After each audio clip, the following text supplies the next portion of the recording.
Hi friends, how are you all? So once again I welcome all of you for this session of Laplace transform of periodic function। बड़ा आसान है दोस्तों, बिल्कुल आपको tension लेने की जरूरत नहीं है। ये कौन कौन से यूनिवर्सिटी में है सुन लो। मुंबई यूनिवर्सिटी को ये लगेगा, आई थिंक M3 M4 में, उसका मुझे देखना पड़ेगा सिलेबस। M3 SPPU में लगेगा पुणे यूनिवर्सिटी में, ये M4 बामू में है, M3 बाटू में है। सो महाराष्ट्र के लगभग सभी यूनिवर्सिटी में आपको लैपलास ट्रांसफॉर्म टॉपिक देखने को मिलेगा। इवन नांदेड़ का जो SRTM है और अमरावती का जो यूनिवर्सिटी, वहां पे भी ये लगेगा। सो थ्रूआउट महाराष्ट्र और throughout India Laplace transform is the topic which is there for engineering sector, okay, और इंजीनियरिंग एजुकेशन। तो बड़े प्यार से आज हम शुरू करते हैं। बड़ा प्यारा क्वेश्चन है। कुछ बेसिक मैं आपको प्रॉब्लम में ही बता दूंगा, क्योंकि एक प्रॉब्लम हमने पहले बेसिक किया है, तो उसके आगे हम सेकंड प्रॉब्लम ये कंटिन्यू करते हैं। चलो ज्यादा देर न करते हुए शुरू करते हैं आपके अपने चैनल पर एक्टिव इंजीनियरिंग क्लासेस। देखो, find the Laplace transform of function F of T दिया हुआ है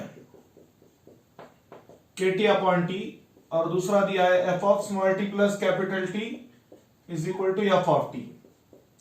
तो ये कंडीशन होता है पीरियोडिक फंक्शन का। तो ये तो पता चल गया कि यहाँ पे ये पीरियोडिक फंक्शन है, here capital T is equal to capital T. ये जो लास्ट वाला है वो टाइम पीरियड है, time required to complete the waveform. So Laplace transform of periodic function, Laplace transform of periodic function f of t is given by Laplace of f of t is equal to 1 upon 1 minus e to the power minus st integral 0 to t e to the power minus st into f of t dt.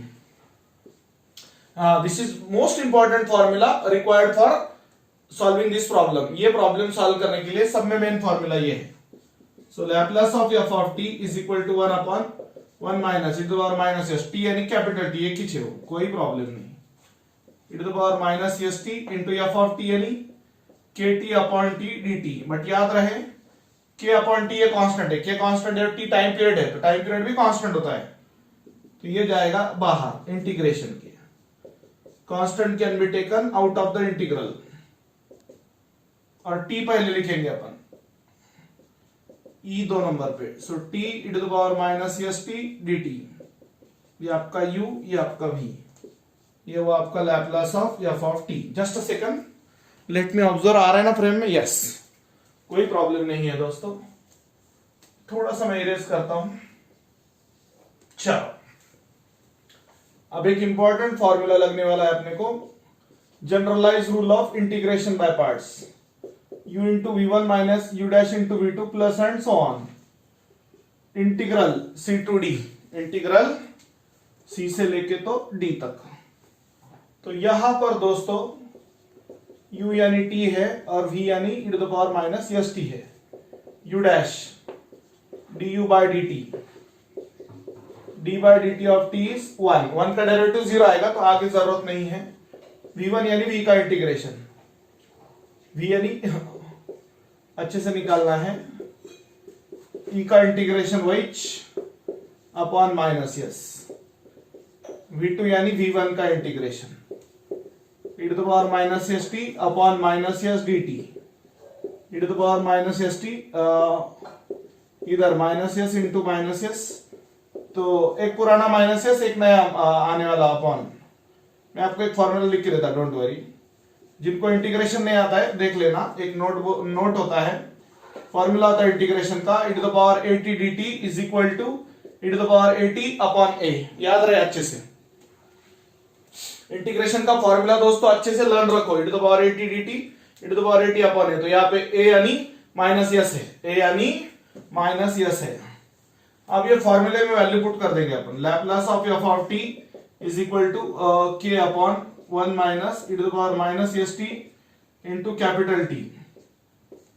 अब ये u का value क्या है, t into e to the power minus st upon minus s, minus 1 e to the power minus st upon s square, 0 to capital T। एक बार अच्छे से देख लो, एक एक स्टेप समझ लो। हमने क्या किया है दोस्तों, यहां पे वैल्यू को पुटअप किया है, इस पर्टिकुलर फॉर्मूले में हमने वैल्यू को पुटअप किया है। अब आगे क्यों नहीं लिया इसके आगे, क्योंकि 1 का डेरिवेटिव आगे क्या आ रहा है, u डबल डैश 0 आएगा ना, इसीलिए वो आगे नहीं लिया। यहां तक देख लो। अब आगे लिखेंगे अपन upper limit minus lower limit of the integration. तो देखना अच्छे से, Laplace of F of T is equal to K upon T into 1 minus E to the power minus S T. अब यहां पे इसको थोड़ा सिंप्लीफाई करते हैं, minus T by S into E to the power minus S T minus E to the power minus S T upon S square integral 0 to T, integral 0 to T. Yes, so यहां पे K upon T into 1 minus E to the power minus S T minus small T यानी capital T E to the power minus S T minus E to the power minus S T upon S square. मतलब upper limit minus lower limit of the integration. क्या बोलते हैं दोस्तों इसको? Upper limit minus lower limit of the integration, जहां पर upper limit small T की जगह कैपिटल टी रख रहे हैं और उसी आंसर में वहां पर 0 रखेंगे lower limit. So minus T यानी 0 upon S into E to the power 0 minus E to the power 0 upon S square. ये होता है answer minus answer, upper limit minus lower limit of the integration. So K upon T into 1 minus E to the power minus S T. So यहां पर minus T by S E to the power minus S T. तो मेरे प्यारे साथियों minus E to the power minus S T upon S square, ये 0 हो जाएगा। ये हुआ दोस्तों upper limit minus lower limit.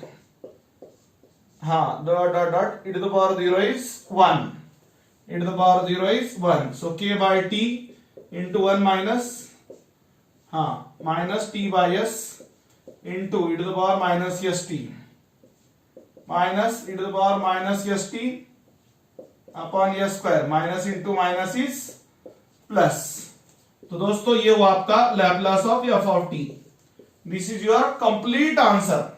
यहां पे सिर्फ आपको ये रूल याद रखना है, इसको बोला जाता है generalize rule of integration by parts. Generalize rule of integration by parts, u into v1 minus u dash into v2 plus u double dash into v3 minus u triple dash into v4। यहां पर क्या होता है दोस्तों, पहले का derivative आगे continue करते हैं u का, और v का आगे इंटीग्रेशन कंटिन्यू करते हैं v1 v2 v3। तो डैश वाले यानी डेरिवेटिव है, v1 v2 v3 यानी इंटीग्रेशन है। तो उसमें नया कुछ नहीं है, ये थोड़ा सा आप इंटीग्रेशन के फॉर्मूले लर्न करके अच्छे से एक एक डेरिवेटिव इंटीग्रेशन फाइंड करके वैल्यू पुट करे तो भी चलता। ओके, 1-2 मिनट ज्यादा लगेंगे बट प्रॉब्लम सॉल्व होएगा और आखिरी तक सिंप्लीफाई करना है कि नहीं? जैसे खाना खाते टाइम में आखिरी में डेजर्ट मिलता है तो वो थोड़ी छोड़ता आदमी है कि आइसक्रीम या गुलाब जामुन या और कुछ, तो वैसी बात है यहाँ पे आखिरी तक आंसर मतलब सिंप्लीफाई करना है ताकि फुल मार्क्स मिले। ओके, सो बाकी की बातें नेक्स्ट लेक्चर में होगी, टेंशन मत लो। Thank you.